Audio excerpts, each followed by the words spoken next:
Welcome to the Minute of Terror channel. Leave your like and subscribe to the channel. Leave a comment where you are watching this video from. My name is Kim Diamond, and ever since I can remember, I've felt the world in a way others don't.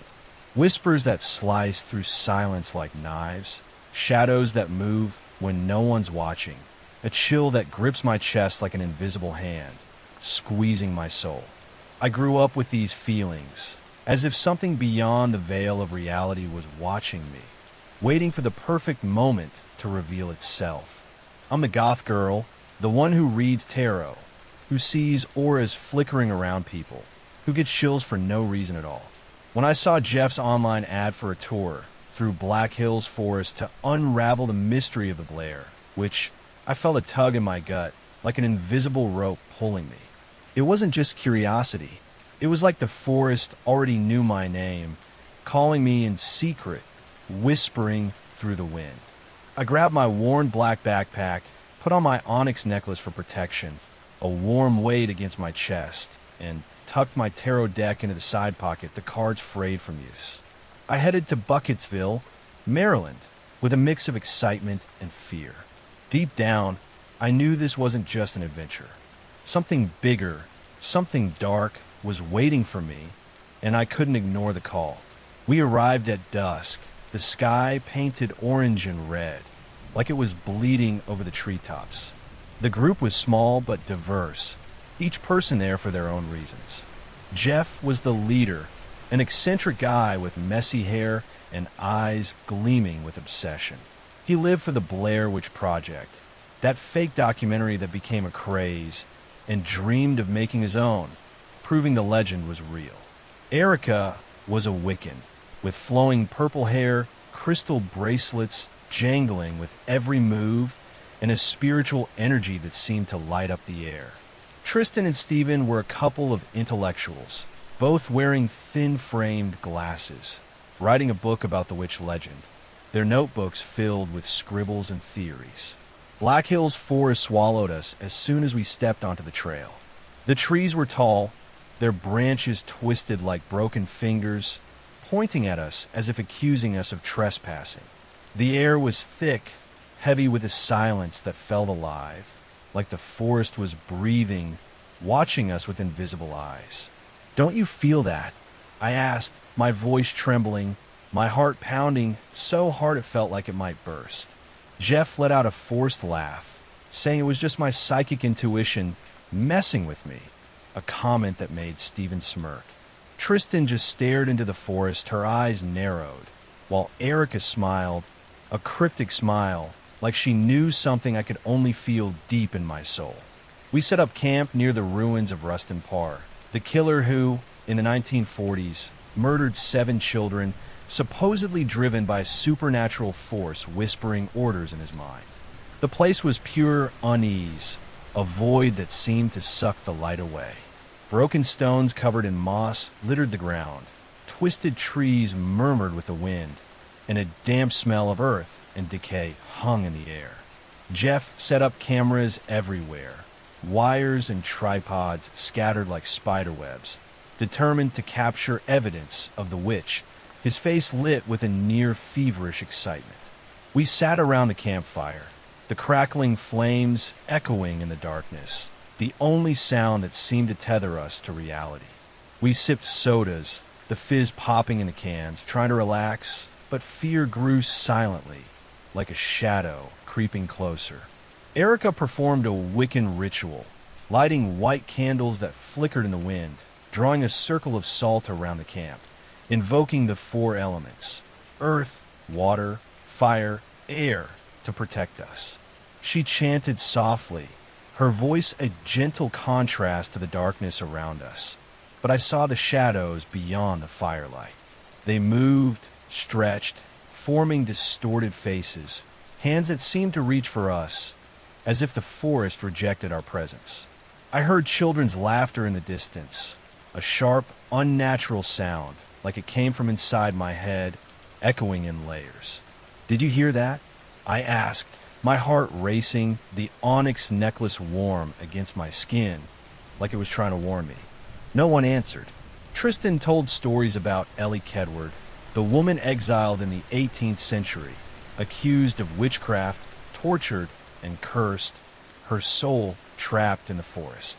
Stephen filmed everything with a handheld camera, his face serious, jotting down every word, while Jeff checked his cameras with a gleam in his eyes, like he expected the witch to appear any second.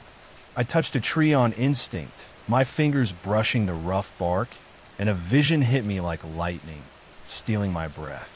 I saw pale children, their eyes empty like black wells, their mouths moving silently, whispering, "Kim, Kim, come with us."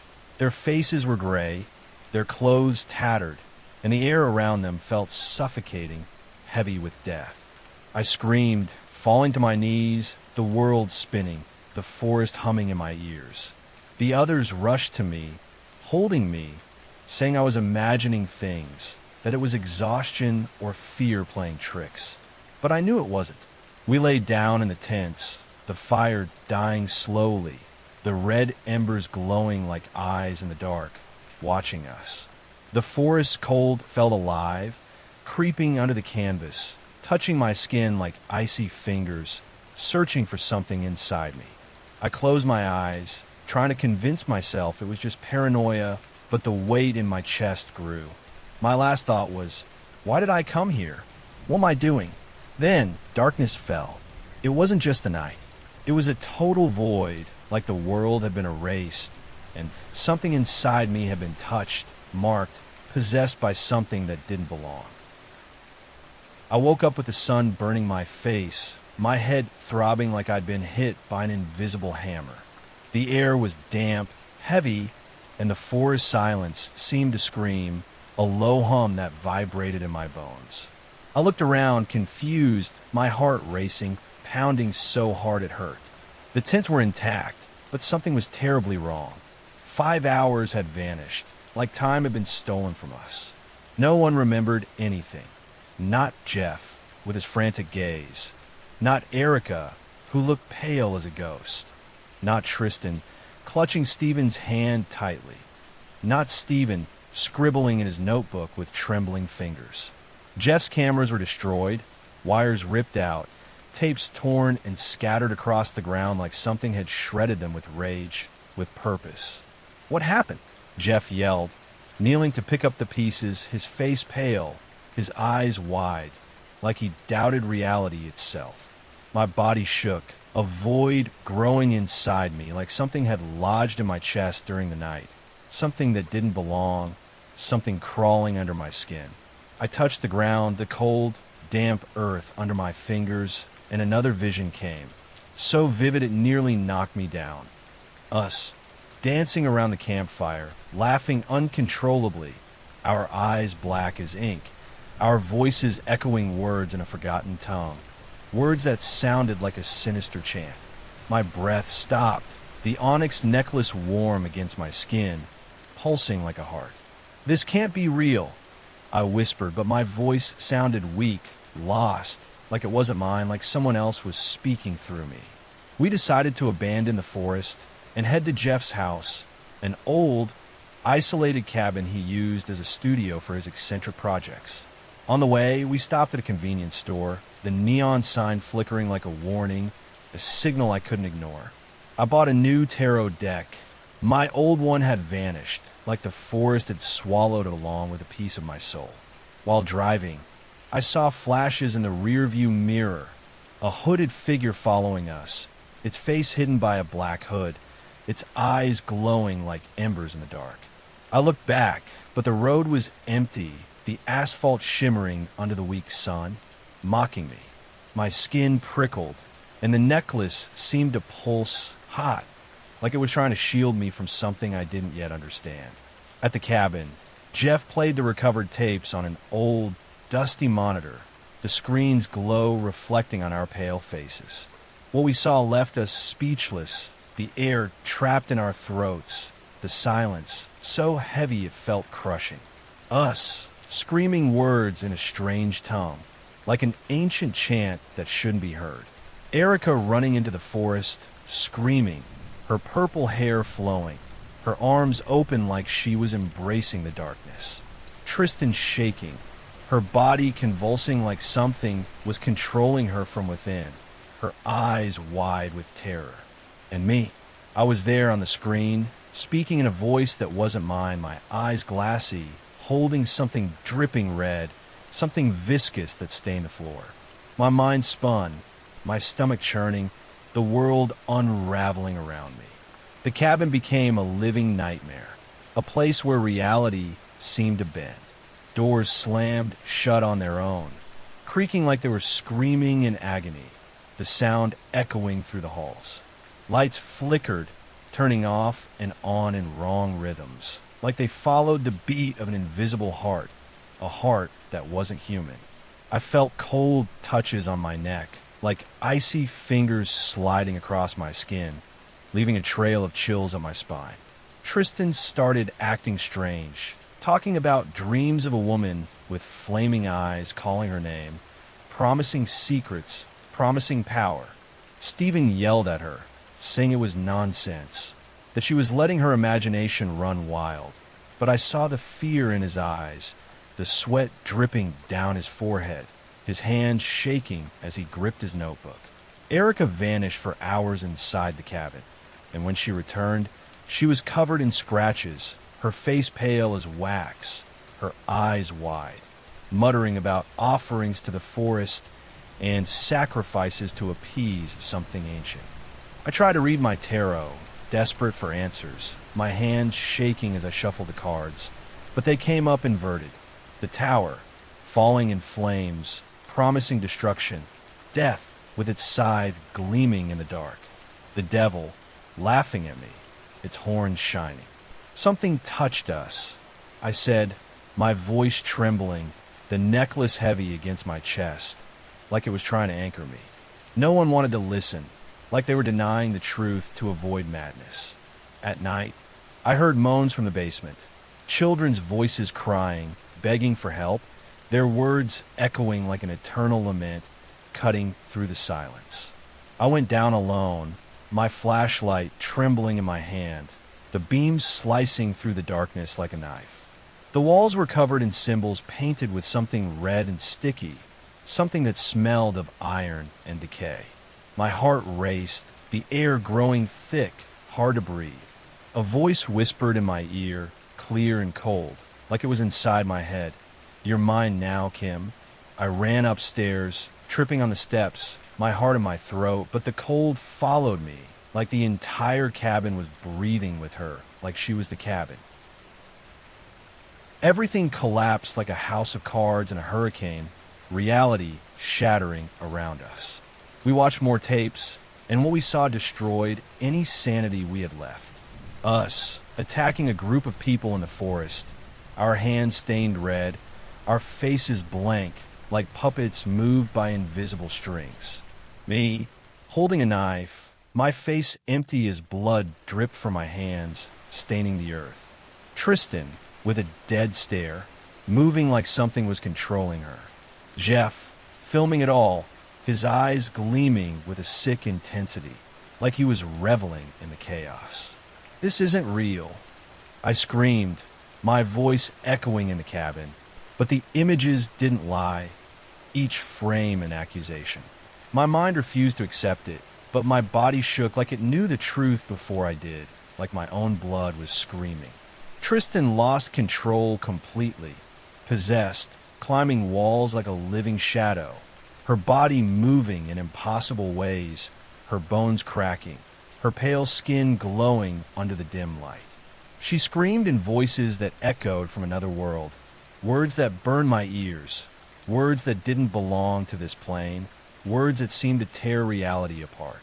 Stephen tried to hold her, desperate, his hands shaking, but she pushed him away, her black eyes shining like bottomless wells, her nails clawing the air.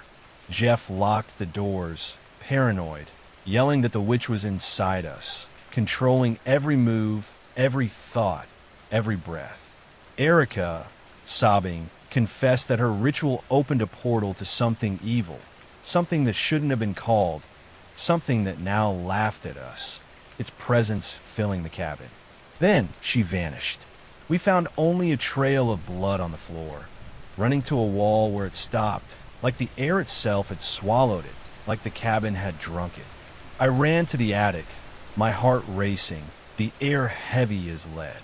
Jeff kept relics of the witch there, moldy books with cracked leather covers, twig dolls tied with dirty ropes, objects that smelled of rot and death, each one pulsing with a wrong energy. I touched a doll, my fingers trembling, and a vision swallowed me like an abyss. I saw Ellie Kedward, the witch with fiery eyes, her face covered in shadows that moved like living smoke. She pulled me into a dark void, her voice cutting my soul like a blade.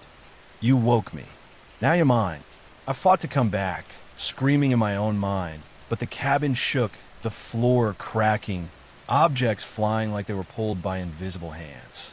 Windows shattered on their own, glass falling like rain, the sound echoing like laughter. I found Jeff and Tristan fighting, her with a knife, him trying to disarm her, his face drenched in sweat and terror, his eyes wide. I tried to step in, but an invisible force threw me against the wall, the air rushing out of my lungs, my vision blurring, the world spinning. Blood dripped from the ceiling, falling slowly, forming words on the floor. Book of Shadows.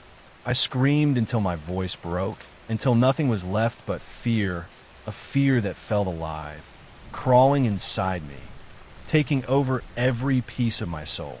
The police arrived at dawn, after anonymous calls they never explained. They took us away in handcuffs, their faces hard, their guns ready, like they knew we were dangerous, like they saw something in us we couldn't see. In the interrogation, they showed security tapes from the cabin, me destroying cameras, hiding something in the shadows, my face blank. Jeff, carrying something heavy, his face empty. Tristan, covered in blood, staring at the camera with a smile that wasn't hers. I swear, I don't remember. The images condemned me, each frame proof of something I couldn't explain, but my mind was blank like someone else had taken my body, my thoughts, my soul. Sitting in the cell, I still feel her, the witch, inside me, laughing softly, her voice like a slow poison corroding what's left of me. Burkittsville isn't a legend. It's a living trap, a place where time and reality bend, where you get lost and never find yourself again. I, Kim Diamond, didn't escape. No one escapes. If you hear laughter in the forest, don't look back. Don't stop. Don't breathe. Run, because she's waiting, and she always finds you.